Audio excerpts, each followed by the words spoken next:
Welcome to my class on economics of public policy. Today we are beginning with our understanding of economics of public policy.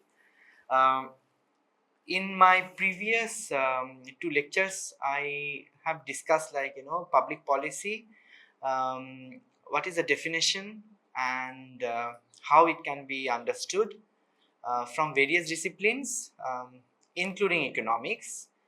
And today onwards, we'll be talking about how economics as a discipline give us, comprehensive understanding on public policy.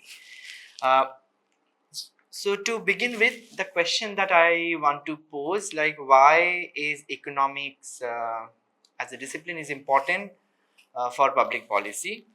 And I also have stated that principles of economics and introduction to microeconomics and macroeconomics from selected chapters from few essential readings that I have listed are important to proceed further. So some of the points that we'll be discussing is it will be kind of review of all the concepts that we use in economics and how we use in public policy. That will be the main agenda of this particular course. So let's start with what is economics. As a student of economics, we have to understand what do we mean by economics. We basically study of how individuals, firms, government, and other organizations within our society, or you can call it economy, make choices, and how these choices determine society's use of its resources. So here, 2 points that we begin with. One is scarcity, and the second concept is the choices. So when we talk about scarcity, resources are scarce because we have unlimited wants, but then our resources are scarce. One can give an example of, like, one farmer has 5 acres of land, and choice is whether to grow rice or wheat, or combination of rice and wheat, but then land size for that particular farmer is limited. So even that farmer wishes to produce rice and wheats together, but then if land size is not allowing, then farmer has to decide whether to choose whether to produce rice or wheat. Similarly, even for the choices, that becomes very difficult because you have to make very scientific choice to choose over one commodity to other, and therefore choices are called as science of choices, like very mechanically and methodically you have to decide what to choose and what not to choose to produce. So therefore, how do individuals, firms, and governments and other organizations within our society make choices? That becomes very important. And then second point in the definition that we discussed, like, how do these choices determine society's use of its resources? Here a couple of examples for better understanding that one can take it. Like, a student can choose between either to study or play a video game, or student can also choose whether to write more or less write and just to read or do less practice. So this is again choice between two activities. A company also can decide what to make. Like, one company can decide, like, whether to make more televisions, or we can make or the company can also choose to make say projector. So is again a choice between two. And for the government also can decide whether to spend more money on social infrastructure such as education or health, or build more roads or the other physical infrastructure. Again, choice between these two. And then of course choosing between these two depends on what kind of resources that one person has. In case of farmer, how much labor, how much capital, and how many labors, and how much land that farmer has. These are the resources from where a farmer has to decide which one has to choose. For the students, that the decision has to be there whether to study more or going for a movie, for instance, or playing a video games. For government has to decide which one to choose, whether resources, how to resources to be allocated between social infrastructure or physical infrastructure. And here comes, once, for any human being, for the resources are unlimited. I would like to give an example. I can, my objective is to reach from place A to B. I can use my bicycle, or I can use my vehicle, two-wheelers or four-wheelers, or I can take public transportation available in my city, and then, or private vehicle like Ola or Uber, to reach from one point to another. So here it depends on what are the alternatives or the choices that I have in terms of city infrastructure.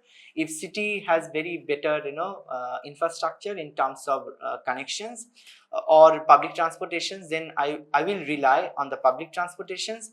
If not, then I'll of course choose which are the other modes of transportation that I want to use from point A to B. So here is my choice. And then I will also, while making the choice, I'll consider what are the repercussions, I mean, in terms of cost and the benefit. So now moving to next, as I discussed in my introductory class, that we will be using various economic tools and theory to discuss every problems or concept of the public policy. And here, to begin with, I have considered production possibility frontier. So when we are talking about scarcity and choices, we are actually talking about the trade-off. When in case of farmers trade-off between choosing to produce rice or wheat. In case of student, it is a trade-off between study or watching movie or playing video game. Or for transportation case, it is the choice between public transportation or private vehicles to reach from one point to another. So it is basically trade-off that we have to choose one over another. We can't do it two things together at the same time. So now coming to cost, so here the opportunity cost, and then we'll discuss in details what we choose at the cost of others. We have to calculate the foregone cost, and that is how we define in economics as opportunity cost. We'll discuss in details. And then optimization, when we say that resources are scarce and our desire or wants are unlimited, and their optimization comes at what combinations that my desire at the same time resources will be optimized at the same time. Now moving from cost to benefit, when consumption takes place over goods and services, we can consider as commodity. People satisfy their wants, and these commodities that are produced to meet my demand or society's demand, that yield economic benefits. So here cost and benefits are important, and particularly in case of public policy. So now moving to production possibility frontier, what do we mean that? So let us assume that there are two commodities are being produced. One is agricultural goods and the other one is industrial goods. And then choices that we make it, whether to produce more agricultural goods or whether we want to produce more industrial goods. So now this blue concave curve is the production possibility frontier, and there are a couple of points on which we should discuss. Look at point B, C, D, E. So there are various combinations where agricultural goods and industrial goods can be produced. So assume at point A we are focusing more on the agricultural goods.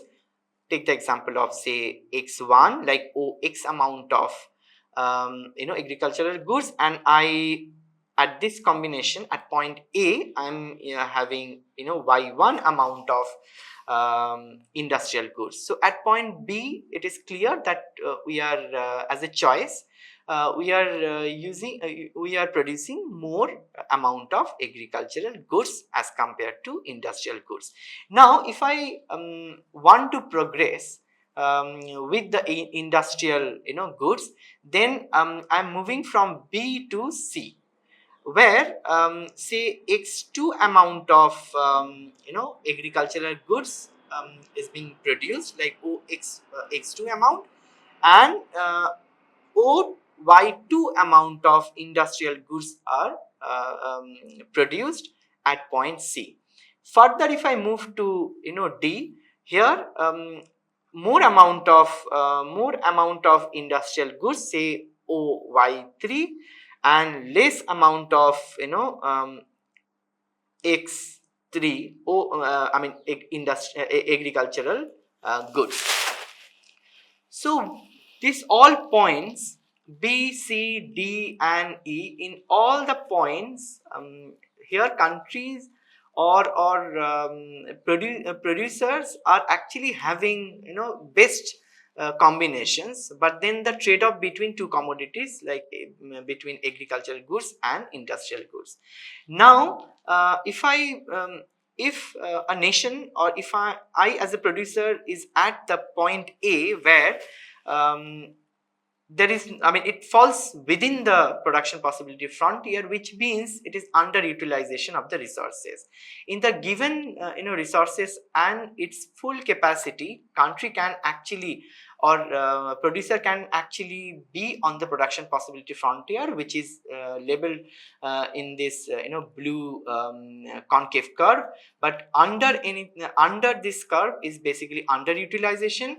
And then if I want to achieve at point F, then nation has to re-strategize because it falls above the production possibility frontier. So here of course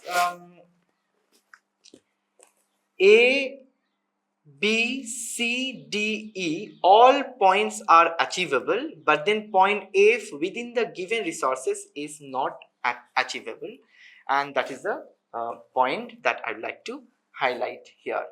So now if I of course want to move to A, then our capacity has to be increased with the resources, and that is actually land, labor, capital. And then say with the various policies that government has taken, like digital India, say like skill India, and also make in India, that has increased the efficiency. If we take it as a positive as a policy outcome, and then more goods and services can be produced with this skill enhancement, and then with the digital India at a fewer resources, and therefore production possibility frontier can shift from original point to say on the right hand side, where we can achieve at point F. Likewise, during COVID-19, efficiency and other resources were reduced, and therefore outcome has reduced, and therefore inward shift of the production possibility frontier. Now moving to the next, like how it shifts, like this is one case where say point A and point B. Point A, it is on the blue line of the production possibility frontier, and point B, it is on the red production possibility frontier. And we have chosen two goods, like one agricultural goods and the other one is industrial goods. So like say we don't have much resources to go beyond with the current production possibility frontier for the industrial goods. But then since India is labor abundant countries and we have the surplus labor, and therefore we can actually we have the enough capacity to produce more agricultural goods. And in this case, to have the same level of industrial resources there, and then it will shift, production possibility shift towards upward, towards more producing more agricultural commodities. Likewise, the other choice will be from A to B, where agriculture there is we have reached to the saturation level of the agricultural commodities, and therefore we can actually enhance our industrial resources, and therefore we can produce more and more industrial goods, having the keeping industrial agricultural goods less, and then we move from A to B. So this is how production possibility frontier can move from one point to another, or shift from one point to another across different time frame. So now in terms of opportunity cost, as I said that I'll explain, I spend more time on the opportunity cost. And here take the example of this graph where I have used agricultural goods and industrial goods, and here the units on the vertical axis, units of the agricultural goods are measured, and on the horizontal axis units of industrial goods are measured. So here the alternatives at every points, and the one case that we have taken, the movement from A to B, and then at point A, if you notice, like 70 units of agricultural goods can be produced, and 50 amounts or 50 units of industrial goods are produced.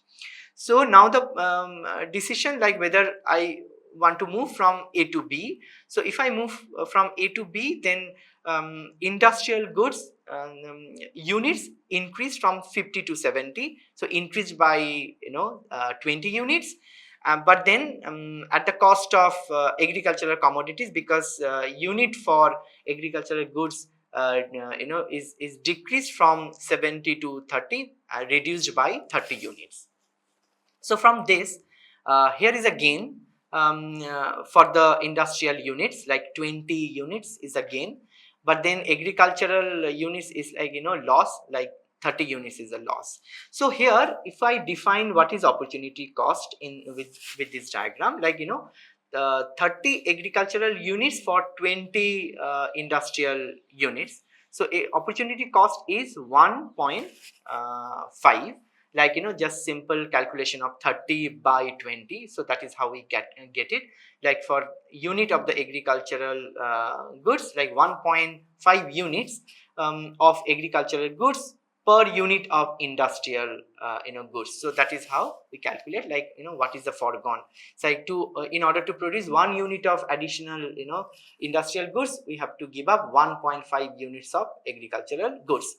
So generally in this point, like opportunity cost is very important point of the discussion to discuss about the trade-off.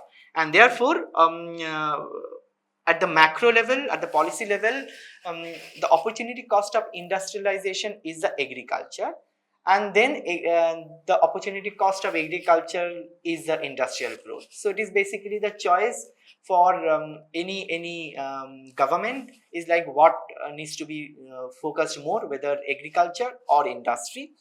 And therefore trade-off can be explained with the help of opportunity cost, like why policymakers must carefully balance between food security, which actually say wheat and rice or bread or other agricultural commodities, and the industrializations, like what are the manufacturing goods that we are planning to produce at the cost of agriculture, and vice versa. So this is how production possibility frontier and opportunity cost are very important even in the public policy discourse. So now the point, I think, is very clear from the understanding of cost and benefit of economics. Is nothing free in economics. So let's again come back to a couple of examples. So these are the like our everyday uses that we do, like this social medias are very much part of the our everyday life, and as well as game for the for kids or for students. So now the best question, are they free? Of course, in terms of monetary, it is not free, because you have to spend, you have to buy smartphone to use them, or you have to buy the video game if you want to play, and these are not free, you have to buy. So that is a monetary cost that are involved. But then besides money, what is important is like you are using time. So even time also has to be taken into account. If we are a rational human being, it is not always cost is measured in terms of money, but also it also needs to be calculated implicit cost, and time is implicit cost here. Like we also have to take into account time. Why? Because you are giving up as a student. For instance, if you are using or spending too much time on social media, like in Facebook or Instagram, so you are giving up so many things to utilize that time, because here time is a resource and that cannot extend beyond 24 hours. So that's how time is resource and it is limited. Within that, say for good health, 8 hours of sleep, and rest of the 16 hours you have to spend, and you have to make a lot of choices between that, how much you can or one can actually spend. Here you are giving up, like you are giving up your study, you are giving up part-time job. Even some students, they want to besides study also needs to do job, because of earn, and with that earning can support their education, or say tuition here, or household work, like you're if you're at home, then besides study you're also supposed to take care of some of the household works. And here when you're giving up so much, so many things, so that you're utilizing your time efficiently in terms of study. So these are the basic principles of economics that I want to reiterate. So one is, of course, optimizations based on the available resources and the information. With the best information, we have to optimize our our wants and also the resources.